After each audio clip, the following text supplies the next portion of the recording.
Na sessão plenária de hoje, os ministros do Supremo decidiram por unanimidade a inconstitucionalidade da medida provisória 954. Na verdade, conferindo foi por maioria. Como vamos ver daqui a pouco, houve divergência do ministro Marco Aurélio. A medida provisória previa o compartilhamento de dados de clientes de empresas de telecomunicações com o IBGE. O governo federal argumentava que as informações seriam usadas para fazer o censo de 2020. A sessão de julgamentos desta quinta-feira, realizada mais uma vez por meio de videoconferência, começou com a retomada do julgamento da medida cautelar concedida pela ministra Rosa Weber em 5 ações diretas de inconstitucionalidade contra artigos da medida provisória, que determina às operadoras de telefonia fixa e celular o compartilhamento dos dados dos clientes com o IBGE. As ações foram apresentadas por partidos políticos e o Conselho Federal da Ordem dos Advogados do Brasil. A ministra Rosa Weber manteve a medida cautelar em seu voto por entender que o compartilhamento de dados com a autarquia federal, como o nome, o CPF e o endereço dos usuários, fere o direito constitucional da privacidade. O ministro Alexandre de Moraes acompanhou o voto da relatora e também concedeu a liminar, suspendendo os efeitos da medida provisória. O ministro abriu o voto, destacando que no centro do debate estava a efetividade dos direitos e garantias individuais para a preservação do Estado de Direito. Independentemente da seriedade do órgão, o IBGE, órgão seríssimo, a necessidade de mecanismos protetivos para evitar qualquer propagação na violação desses dados. Por isso, senhor presidente, voto no sentido de referendar a medida cautelar concedida para suspender a eficácia da medida provisória 954 de 2020. O ministro Edson Fachin destacou a importância do IBGE para a consolidação da democracia e lembrou a pesquisa nacional por amostragem de domicílio, que retrata as características socioeconômicas da sociedade, mas destacou não haver, no caso, garantias de proteção das informações. Por isso, e ante o exposto, o senhor presidente acompanha a eminente ministra relatora para deferir a cautelar e referendo e, portanto, pela suspensão de eficácia desta medida provisória. E é como voto, senhor presidente. A maioria dos ministros votou pela manutenção da liminar concedida pela ministra Rosa Weber, que suspende os efeitos da medida provisória, por expor em demasia informações privadas dos cidadãos. Mas os ministros fizeram questão de destacar que não se trata de desconfiança em relação ao IBGE. Pelo contrário, a decisão se dá para resguardar os direitos de sigilo dos cidadãos brasileiros. E quem acompanhou também a sessão de hoje foi a nossa consultora jurídica da TV Justiça, Karina Zuccoloto. Karina, já te dei boa tarde, agora é boa noite. A gente continua acompanhando. Juntos, né? Daqui a pouco a gente vai para o plenárias. Olha só, a gente até agora no início havia até uma expectativa em relação, parecia que tudo seria por unanimidade. Exato. Houve divergência do ministro Marco Aurélio e eu arrisco a dizer que, na verdade, essa divergência não foi propriamente pela questão de mérito analisada, mas sim uma questão processual, um ponto de vista característico do ministro em relação à forma como houve a tramitação dessa questão. O que foi isso exatamente? Mantendo a coerência dos votos que o ministro Marco Aurélio vem proferindo no plenário, inclusive quando ele é próprio relator desses pedidos de medidas cautelares, negando a liminar quando se trata do questionamento da constitucionalidade de medidas provisórias editadas pelo governo federal, o ministro tem indeferido esses pedidos de medida cautelar, entendendo que é preciso, nesse momento de calamidade pública, aguardar uma manifestação do Congresso Nacional. Então, logo uma medida provisória ela é editada, ela é imediatamente encaminhada ao Congresso Nacional para ser analisada e se transformar numa lei ordinária ou então, se não aprovada, ela perde a sua eficácia por decurso de prazo. O ministro Marco Aurélio vem votando assim nas ações em que ele é o relator e hoje não foi diferente. Enquanto todos os demais ministros, sessão completa com os 11 ministros no plenário virtual, 10 ministros votaram junto com a ministra Rosa Weber, no mesmo sentido de referendar a medida liminar e suspender os efeitos da medida provisória, o ministro Marco Aurélio manteve seu posicionamento, indeferindo o pedido, entendendo que, em relação a medidas provisórias, o melhor é se aguardar um pronunciamento do Congresso Nacional. E, nesse sentido, o julgamento se deu por maioria de votos, ficando vencido apenas ministro Marco Aurélio. Segue o baile, mais sessões nas próximas semanas com mais questões ligadas principalmente à Covid-19. Obrigado, Karina. E o presidente do Supremo Tribunal Federal, o ministro Dias Toffoli, disse que é preciso criar um comitê de crise para planejar a retomada da economia de forma coordenada. O ministro Toffoli recebeu hoje o presidente Jair Bolsonaro. Ele veio acompanhado de ministros e empresários de diversos setores. A reunião foi pedida pelo presidente Jair Bolsonaro. Os empresários falaram sobre as dificuldades enfrentadas por diversos setores da economia com as medidas de restrição adotadas por estados e municípios. A indústria está na UTI, né? E ela precisa sair da UTI, porque se não sair da UTI, as consequências serão gravíssimas, né? O presidente Jair Bolsonaro informou que assinou novo decreto ampliando as atividades consideradas essenciais e reclamou da atuação de governadores e prefeitos. Alguns estados foram um pouco longe, eu digo alguns estados, nas medidas restritivas. E as consequências estão batendo a porta de todos. 38 milhões de informais e autônomos ou perderam a renda ou tiveram essa renda substancialmente reduzida. O presidente do Supremo, ministro Dias Toffoli, disse que todas as decisões que a Justiça vem tomando são com base no que determina a Constituição Federal. Nós temos uma Constituição que garante competências específicas para os entes da Federação, né? E foi isso que o Supremo tem decidido, mas sempre respeitando as competências da União, as competências nacionais de orientação quanto às atividades essenciais, quanto às atividades de transporte, quanto às atividades de produção. O ministro Dias Toffoli destacou ainda que as instituições estão funcionando bem.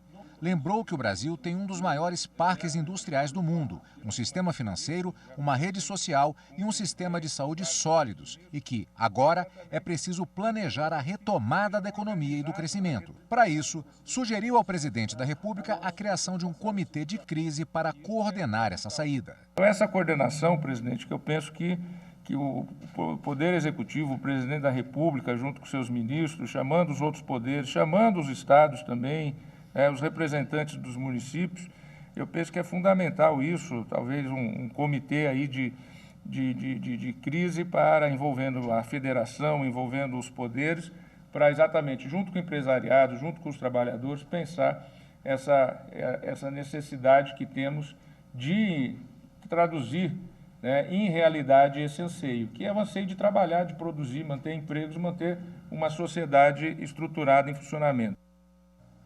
O presidente do Supremo Tribunal Federal, ministro Dias Toffoli, garante legalidade de decreto de Macapá para combater a disseminação da Covid-19. Entre as medidas adotadas pela Prefeitura da capital do Amapá estão a restrição de aglomerações e a proibição de atividades e eventos em estabelecimentos comerciais. Após recurso do município, Toffoli derrubou decisão do Tribunal de Justiça do Amapá, que havia suspendido a norma municipal, para que uma loja de departamentos retomasse as atividades. Para o presidente do Supremo, a gravidade da situação exige medidas coordenadas, voltadas ao bem comum, respeitando a competência constitucional de cada ente da federação. E a seguir, o governo pede ao Supremo para entregar apenas trechos de vídeo citado por ex-ministro Sérgio Moro. Voltamos já. Justiça é você fazer a coisa certa.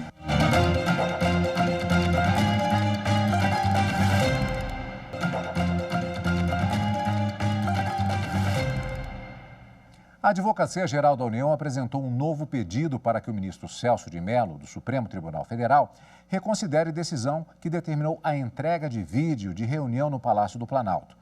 De acordo com o depoimento do ex-ministro Sérgio Moro, a gravação teria o registro do presidente Jair Bolsonaro cobrando troca no comando da Polícia Federal no Rio de Janeiro.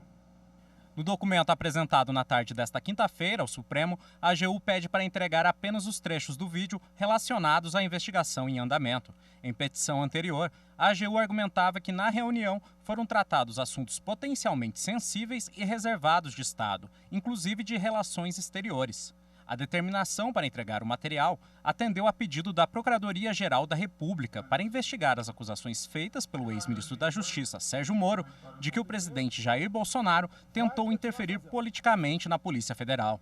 Na mesma decisão, o ministro Celso de Mello autorizou o depoimento de ministros de Estado, da deputada federal Carla Zambelli e de delegados da Polícia Federal, além de uma perícia para averiguar as assinaturas no decreto de exoneração do ex-diretor da Polícia Federal, Maurício Valeixo. O Tribunal Regional Federal da Terceira Região em São Paulo determinou que o presidente Jair Bolsonaro entregue os resultados dos exames do novo coronavírus. Quem tem os detalhes é a repórter Viviane Novaes. O desembargador André Navarrete manteve a decisão de obrigar o presidente a apresentar o laudo dos 2 exames de coronavírus que ele fez, como a Justiça Federal já havia determinado. Na decisão, o magistrado disse que é de interesse público que os cidadãos conheçam as condições médicas do presidente por causa da importância do cargo que ele ocupa e das consequências que contatos pessoais podem provocar. O desembargador determinou que Jair Bolsonaro apresente os exames e não os relatórios médicos, como foi feito a princípio pela Advocacia Geral da União. A Defensoria Pública do Rio de Janeiro encaminhou ao Supremo Tribunal Federal um pedido para que as audiências de custódia sejam retomadas no Estado. A medida, que foi implantada em 2015 e exige a apresentação do preso a um juiz em até 24 horas após a prisão, está suspensa desde o início da pandemia do coronavírus, por decisão do Tribunal de Justiça do Estado. Uma das alegações da Defensoria Pública é de que, sem as audiências, pode haver ameaça aos direitos humanos. Na reclamação, a Defensoria pede que seja concedida uma liminar e que, caso não seja aceita, que o Supremo determine a entrega das fotos do rosto e do corpo do preso, uma forma de verificar se houve tortura. O Superior Tribunal de Justiça manteve o afastamento do desembargador Ciro Darlan do Tribunal de Justiça do Rio de Janeiro por 180 dias. O magistrado é acusado de receber R$50 mil em troca de uma decisão judicial. A medida foi determinada no inquérito que apurava a suposta negociação de liminar concedida por Ciro Darlan em 2015 em favor de uma milícia carioca. A primeira turma do Tribunal Superior do Trabalho isentou os Correios do pagamento de indenização por dano moral a um carteiro terceirizado. Ele não recebeu o pagamento das verbas rescisórias e do salário do último mês de trabalho. O Tribunal Regional do Trabalho da 9ª Região no Paraná manteve a condenação imposta pelo juízo de primeiro grau à empresa brasileira de Correios e Telégrafos. Conforme decisão, a empresa seria a responsável pela demissão e pelo dano moral causado a um ex-carteiro. Na reclamação trabalhista, o profissional alegou que foi contratado por uma terceirizada para prestar serviços para os Correios, mas foi dispensado 3 meses depois. Na Justiça do Trabalho, ele pediu indenização por danos morais e a responsabilização subsidiária dos Correios pelo não pagamento das parcelas devidas pela empregadora. Entre elas, estava o saldo de 19 dias de salário relativos a abril e as verbas rescisórias. No recurso de revista, os Correios argumentaram que não havia nos autos nenhuma demonstração de que o carteiro tivesse passado por sofrimento ou angústia e que a condenação implicaria enriquecimento ilícito, pois caracterizaria dupla apenação pelo mesmo fato. O caso chegou ao Tribunal Superior do Trabalho. O relator do recurso na primeira turma, ministro Valmir Oliveira da Costa, destacou que o pedido de indenização por dano moral, fundado em mera presunção de prejuízo, não encontra respaldo no ordenamento jurídico. Ainda segundo o relator, é necessária a comprovação de algum fato objetivo a partir do qual se possa deduzir o abalo moral sofrido, como, por exemplo, a inscrição do empregado no SPC, o que não ocorreu. Assim, o ministro isentou os Correios do pagamento de indenização por danos morais ao ex-carteiro. Um atendente de caixa no Rio de Janeiro vai receber indenização por ter sido demitida quando estava grávida. A empresa argumentou que a empregada não havia apresentado a certidão de nascimento do filho quando ajuizou a ação 2 anos depois. No entanto, a 5ª turma do Tribunal Superior do Trabalho decidiu que o documento não é necessário. A empregada foi dispensada sem justa causa quando estava grávida de 7 meses. 2 anos depois, ajuizou a ação trabalhista contra a empresa de produtos alimentícios em Campos dos Goitacazes, no Rio de Janeiro. Na ação, a profissional pediu o pagamento dos salários que deixou de receber durante o período de estabilidade. Em defesa, a empresa argumentou que a empregada teria agido de má fé, pois não teria informado que estava grávida quando foi demitida, nem apresentado nos autos a certidão de nascimento da criança. O Tribunal Regional do Trabalho da Primeira Região negou o pedido da empregada, por entender que a ação foi ajuizada muito tempo depois da gravidez e que seria indispensável a apresentação do documento que comprovasse o nascimento da criança. A atendente recorreu ao Tribunal Superior do Trabalho. O relator da 5ª turma do TST, ministro Douglas Alencar, observou que a estabilidade da gestante está prevista na Constituição Federal para garantir as condições econômicas necessárias à saúde e ao bem-estar do bebê. Segundo o ministro, para ter direito, basta que a trabalhadora esteja grávida no momento da dispensa imotivada, sem necessidade de apresentar a certidão de nascimento. Dessa forma, por unanimidade, a 5ª turma do TST condenou a empresa ao pagamento de indenização à profissional. E a seguir, Justiça nega pedidos feitos pelo Ministério Público para implantar lockdown no Amazonas e em Pernambuco. E agora, no intervalo do jornal, tem outro episódio da série Aqui Tem Justiça. Na Paraíba, o Tribunal de Justiça do Estado usa dinheiro de acordos judiciais para comprar instrumentos musicais para crianças e adolescentes. Você confere já já. Justiça, para mim, é onde todas as pessoas são iguais.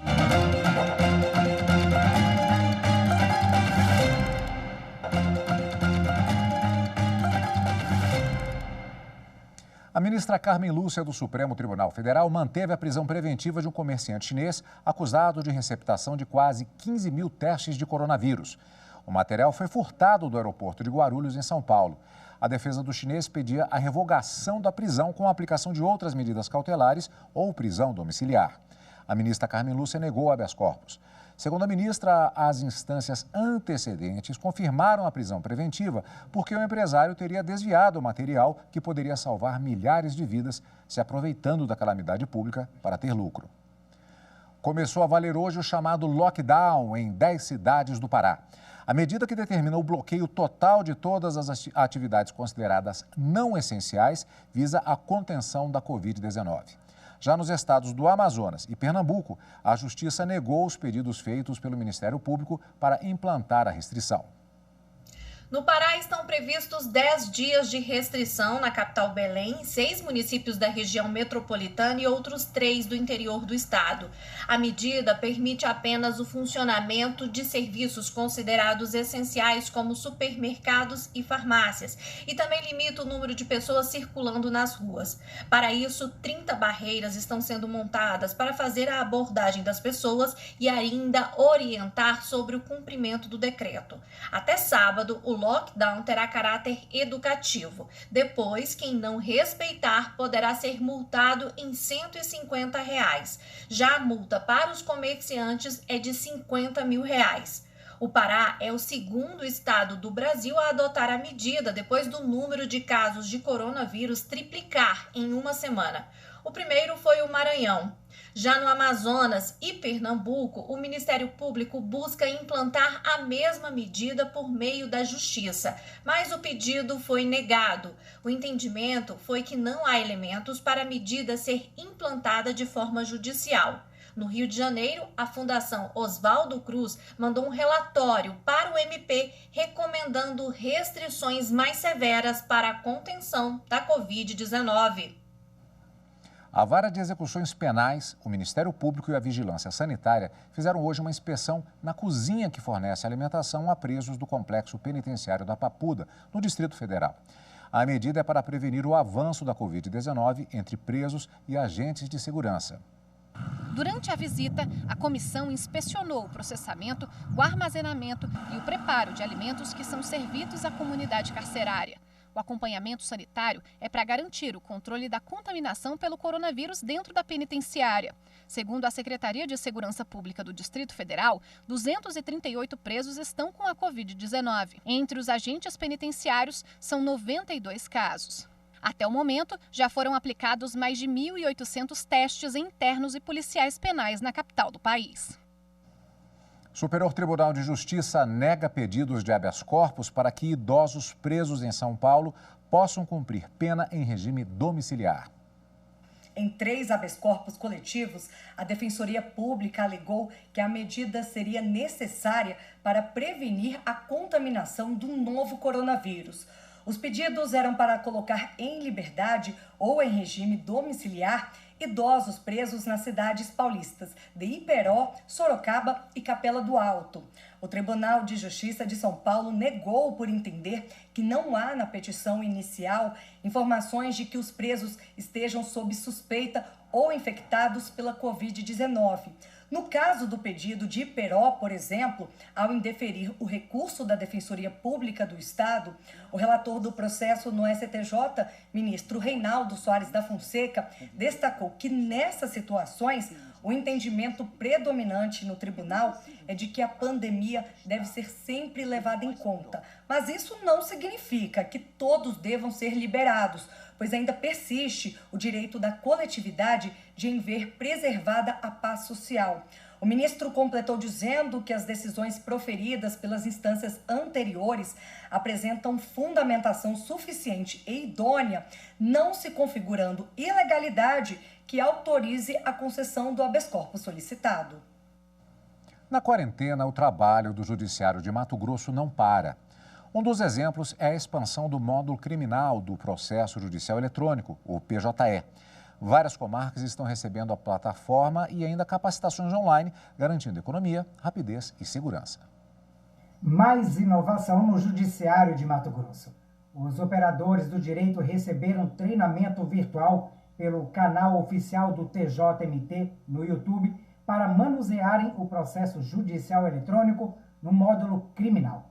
Isso porque o sistema será implantado em mais 9 comarcas: Mirassol do Oeste, Nova Mutum, Nova Chavantina, Peixoto de Azevedo, Paranatinga, Pontes e Lacerda, Poxoréu, São José do Rio Claro e Vila Rica. O módulo criminal do PJE é essencial para que nós possamos reduzir o volume de processos físicos que atualmente ingressam no Poder Judiciário.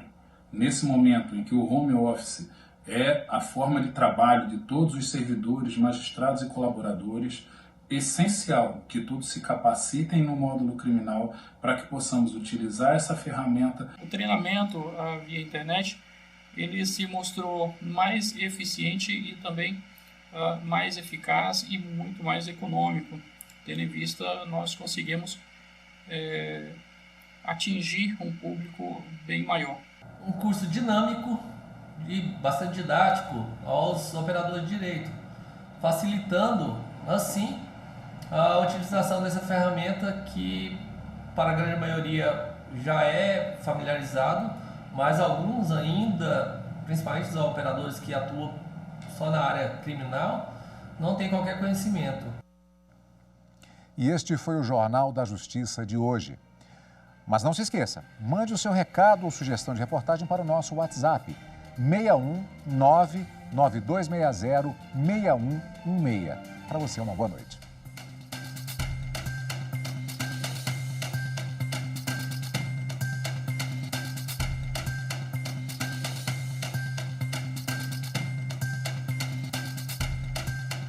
Thank you.